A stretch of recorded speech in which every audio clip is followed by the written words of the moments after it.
오늘 본문 시편 49편은 고라 자손의 시입니다. 고라 자손의 시가 시편 제2권에는 42편부터 49편까지입니다.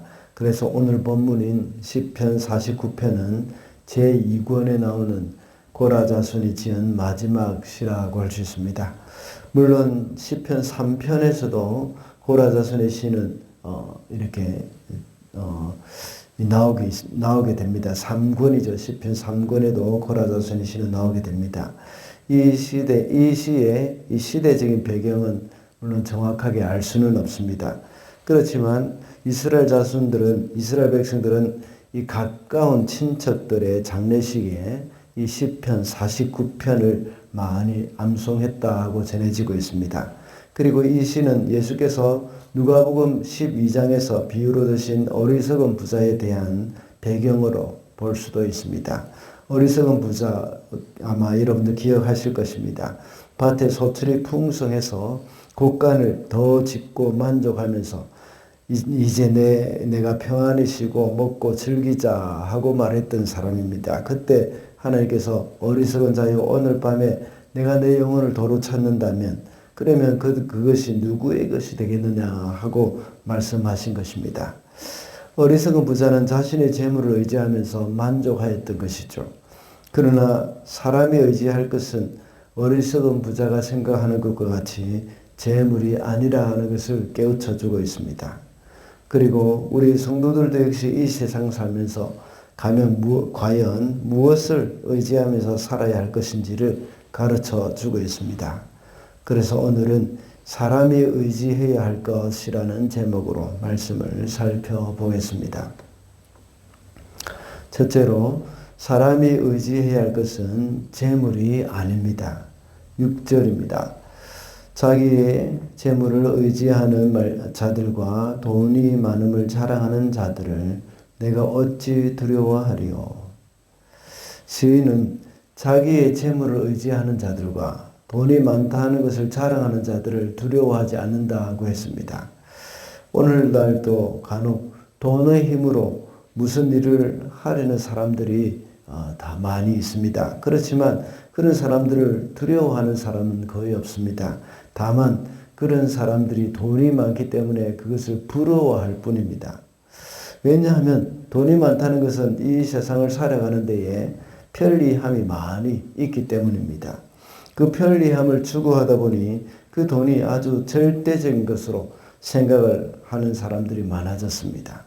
그러나 사람이 돈을 의지하게 되면 그것은 돈의 노예가 되는 길이 시작이 됩니다. 돈은 의지해야 할 것도 아니고 또 사람이 살아가는 목적도 아닙니다. 돈은 수단에 불과한 것이죠. 돈 또는 물질이 우리의 목적이 되어버린다면 그것은 돈의 지배를 당하고 마는 것입니다. 돈을 가리켜 영어로 money라고 말을 하는데 그것은 만몬이라는 말에서 나온 것입니다. 만몬은 돈의 신 또는 물질의 신이죠. 예수께서는 하나님과 재물을 겸하여서 섬길 수 없다고 말씀하셨습니다. 돈이 그 정도로 힘이 있고 사람을 끄는 그런 능력이 있기 때문입니다. 그래서 재물이 하나님의 자리를 대신할 만한 영향력이 있다는 말입니다. 재물이 실제로 그만큼 힘이 있다는 것은 결코 아닙니다. 다만 사람이 물질을 그렇게 대우를 해주고 사랑하게 된다는 말입니다.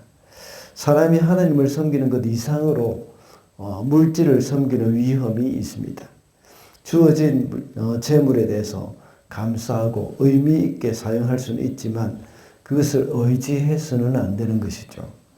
많은 사람은 재물이 행복을 가져다 준다고 믿고 있습니다. 그러나 실제로는 전혀 그렇지 못합니다. 오히려 재물을 사랑하는 것은 사람을 교만하게 만들고 패망으로 이끄는 그런 일들의 원인에 불과하게 되는 것이죠. 우리가 재물의 노예가 되지 않기 위해서는 어떻게 되겠습니까? 더 큰 주인을 섬기는 것입니다. 그분이 바로 하나님이십니다. 그러므로 사람이 의지해야 할 것은 재물이 아니라는 사실 우리는 꼭 기억해야 하겠습니다. 둘째로 사람이 의지해야 할 것은 사람도 아닙니다. 12절과 13절을 읽어보겠습니다. 사람이 제 아무리 영화를 누린다 해도 죽음을 피할 수는 없으니 미련한 짐승과 같다. 이것이 자신을 믿는 어리석은 자들과 그들의 말을 기뻐하며 따르는 자들의 운명이다. 앞에서 재물을 의지하지 말라고 했습니다. 이렇게 재물을 가지고 온갖 영화를 누린다고 하더라도 죽음을 피할 수는 없는 존재가 바로 인생입니다. 인생은 끝내 죽음을 맞이할 수밖에 없는 존재입니다. 그렇기 때문에 사람을 의지해서도 안 됩니다. 사람이 만물의 영장이라고 말을 합니다. 피조물 중에서 뛰어난 존재이고 하나님의 형상으로 지음을 받았습니다. 그리고 모든 피조물보다 존귀한 존재입니다. 그렇지만 사람들도 역시 유한한 존재입니다. 그저 짐승들과 같이 피조물에 불과하다는 것입니다.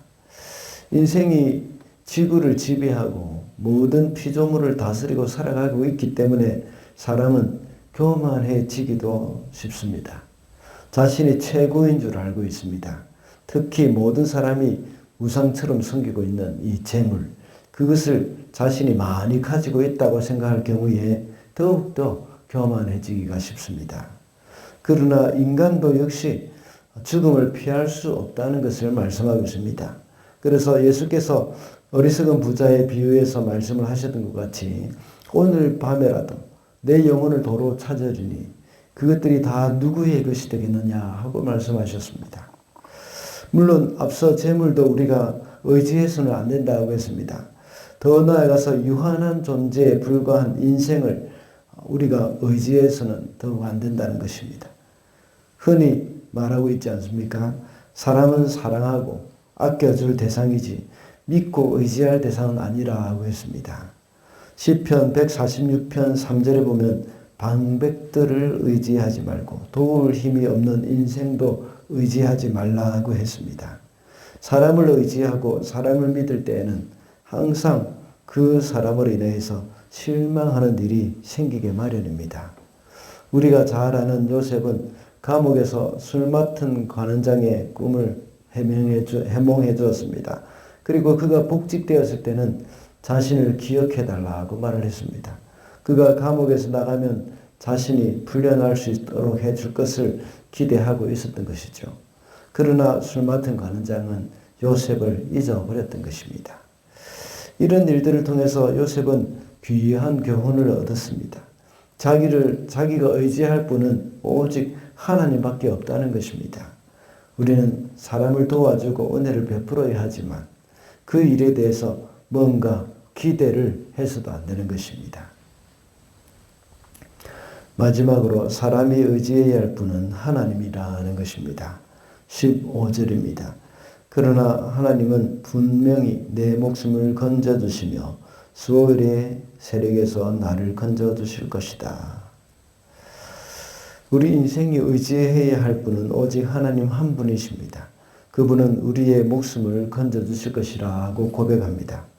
그리고 수월에서도 건져주실 것이라고 말합니다. 수월이 무엇입니까? 바로 지옥을 가리키는 것이죠.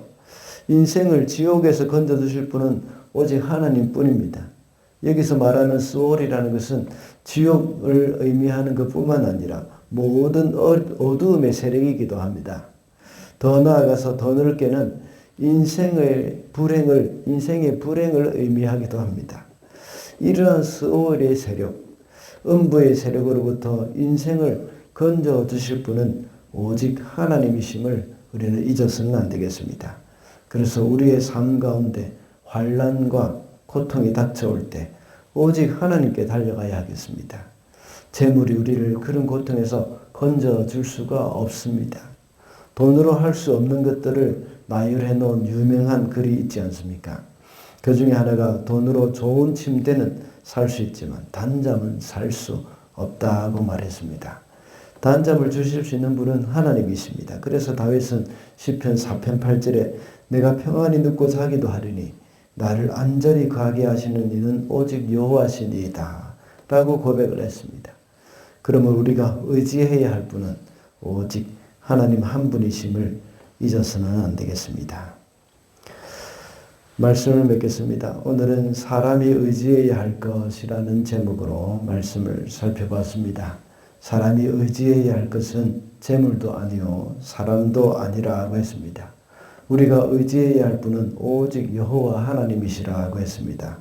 오늘도 주님만 의지하고 주님과 동행하는 저와 여러분이 되시기를 바랍니다.